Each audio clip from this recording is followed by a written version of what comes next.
आज की क्लास में आपका स्वागत है। आज हम पढ़ेंगे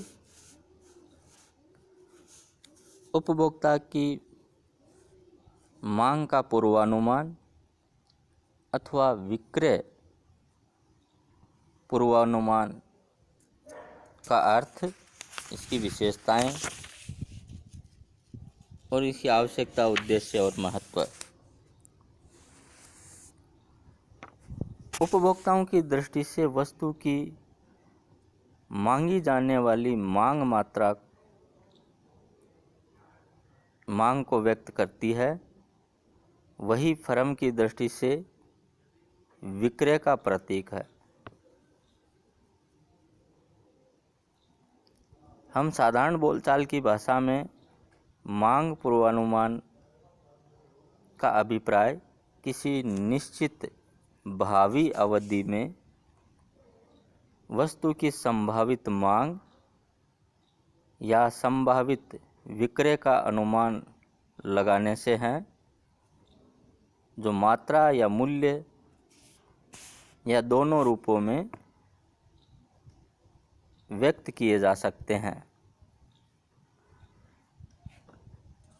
इस संबंध में प्रोफेसर फिलिप कोटलर ने कहा है कि कंपनी का विक्रय या मांग पूर्वानुमान का अभिप्राय एक चुनी हुई विपणन योजना तथा कल्पित विपणन वातावरण पर आधारित कंपनी के संभावित बिक्री के स्तर से है।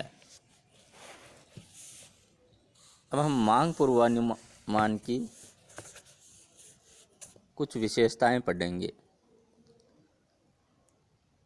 मांग पूर्वानुमान एक निश्चित अवधि में कंपनी उत्पाद की संभावित मांग या उसकी बिक्री को बताती है। संभावित बिक्री या मांग मात्रा या मूल्य दोनों में दर्शाए जा सकते हैं। मांग का पूर्वानुमान चुनी हुई विपणन योजना या काल्पनिक वातावरण पर आधारित होता है। मांग पूर्वानुमान लगाने में सांख्यिकीय एवं गणितीय विधियों का प्रयोग किया जाता है। मांग पूर्वानुमान केवल भावी मांग का अनुमान मात्र है और मांग पूर्वानुमान में भूतकाल तथा वर्तमान अनुभवों के साथ साथ संभावित परिवर्तनों को भी ध्यान में रखा जाता है। अब हम पढ़ेंगे मांग पूर्वानुमान के उद्देश्य या आवश्यकता। मांग पूर्वानुमान के उद्देश्य या आवश्यकता को हम दो भागों में बांट सकते हैं। पहला अल्पकालीन मांग पूर्वानुमान और दूसरा दीर्घकालीन मांग पूर्वानुमान। अल्पकालीन मांग पूर्वानुमान का आशय फर्म या उद्योग के लिए 1 वर्ष या उससे कम समय के लिए भावी मांग का अनुमान लगाने से है। अल्पकालीन मांग पूर्वानुमान के उद्देश्य इस प्रकार से है। उत्पादन नीति का निर्माण। मांग या बिक्री के अल्पकालीन पूर्वानुमान का महत्वपूर्ण उद्देश्य भावी मांग के अनुरूप उत्पादन की उचित व्यवस्था करना है, ताकि व्यवसाय में अति उत्पादन या पूर्ति का अभाव की समस्याएं उत्पन्न न हो। कच्चे माल की नियमित उपलब्धता। मांग पूर्वानुमान का यह भी महत्वपूर्ण उद्देश्य है कि उत्पादन कार्य के सुचारू संचालन के लिए नियमित रूप से आवश्यकता अनुसार कच्चे माल की पूर्ति होती रहे।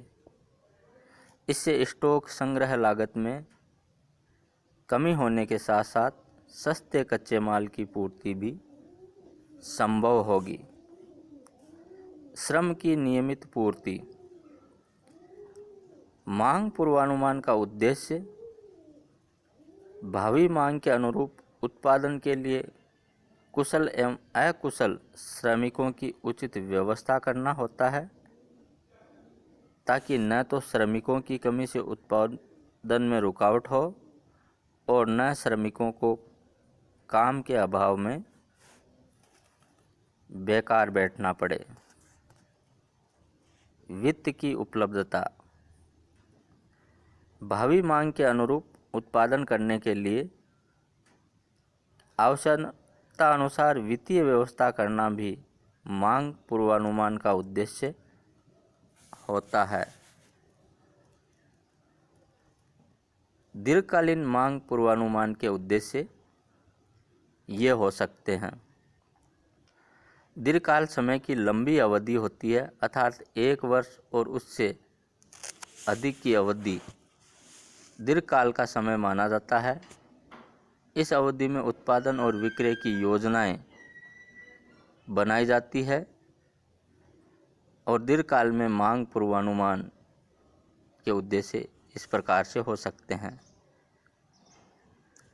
नया प्लांट लगाने या वर्तमान प्लांट क्षमता के विस्तार की योजनाएं। दीर्घकालीन मांग पूर्वानुमान प्रबंधकों को भावी मांग के बारे में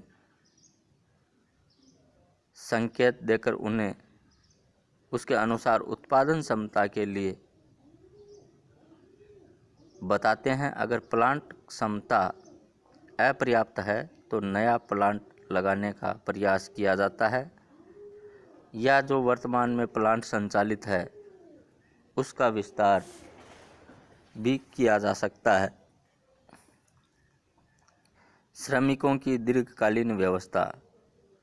दीर्घकालीन मांग पूर्वानुमान का उद्देश्य उसके अनुरूप उत्पादन के लिए श्रम की दीर्घकालीन व्यवस्था करना भी है, ताकि न तो श्रम आधिक्य की समस्या हो और न ही श्रम के अभाव में उत्पादन कार्य में बाधा आए। दीर्घकालीन उत्पादन तथा वित्त की योजना बनाना। दीर्घकालीन मांग पूर्वानुमान का यह महत्वपूर्ण उद्देश्य है कि भावी मांग के अनुरूप उत्पादन और वित्त की व्यवस्था करना, ताकि दीर्घकाल तक उत्पादन कार्य निरंतर गति से चलता रहे और उसके लिए समयानुसार पर्याप्त वित्त की उपलब्धि होती रहे। अगला, दीर्घकालीन विपणन एवं मूल्य नीति का निर्धारण। दीर्घकालीन मांग पूर्वानुमान का एक महत्वपूर्ण उद्देश्य भावी मांग को देखते हुए उसके अनुसार ही उपयुक्त एवं स्थायी विपणन एवं मूल्य नीति निर्धारित करना है, ताकि मूल्यों में यथासंभव स्थिरता रहे और विपणन कार्य दीर्घकाल तक कुशलतापूर्वक चलता रहे। तो आज हमने उपभोक्ता के मांग पूर्वानुमान का अर्थ, मांग पूर्वानुमान की विशेषताएं,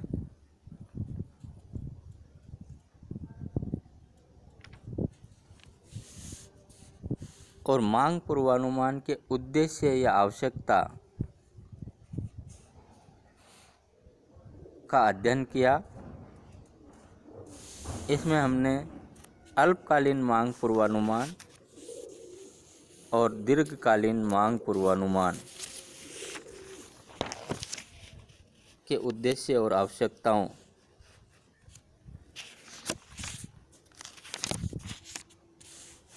को समझा।